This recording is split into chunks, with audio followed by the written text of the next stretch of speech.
रविवार तर आज शेडगेवाडीचा आठवडी बाजार असते. कामावरून सुटून डायरेक्ट गेले बाजारमध्ये.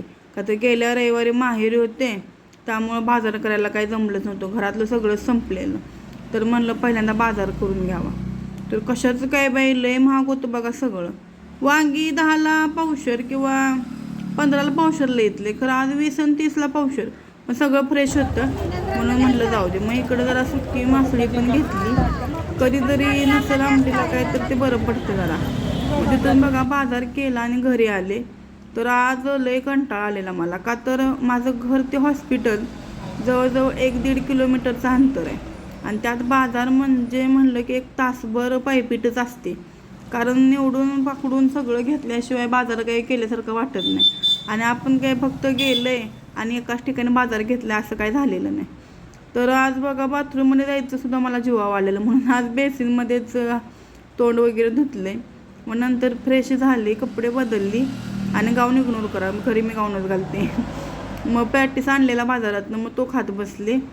रविवारी फक्त आणतो वडापाव पॅटीस खाल्ला आणि म्हटलं चला तुम्हाला आज बाजारामध्ये काय काय आणले ते दाखवावं.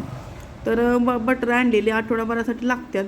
ती सुकट होती, कोबी होता, पुन्हा शेवग्याच्या शेंगा होत्या, पालकची एक पेंडी होती, नंतर मेथीची एक पेंडी होती. लय दिवस झालं मेथी खाल्ली नव्हती.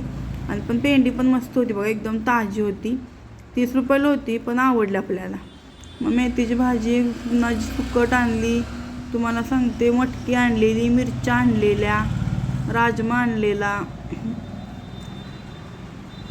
दोडका होता. मग हा सगळा बाजार केला आणि भरून ठेवला. तर आज संडे, पण संडेला हे काय असलं आम्ही माळवं बिळवं काय खात नाही, नॉनव्हेजच. मग ते नॉनव्हेज काय करणार आहे ते तुम्हाला पुढच्या व्हिडिओमध्ये दाखवेन. म्हणजे रेसिपीच आहे ती, ते व्लॉग काही नसणार आहे, पण दाखवेन पुढच्या व्हिडिओमध्ये. तुम्हाला व्हिडिओ आवडत असेल तर लाईक, कमेंट आणि शेअर करायला विसरू नका. आणि असंच माझ्या व्हिडिओला सपोर्ट करा. आणि मी यूट्यूबला पण एक चॅनल ओपन केले, गावठी प्रियांका म्हणून, ते पण तुम्ही फॉलो करा. आणि ही कोथिंबीरीची एक जुडी आणल्या. कोथिंबीर बाई किती महाग होती. तर बाद झाला आजच्यासाठी, बस एवढंच. Bye bye.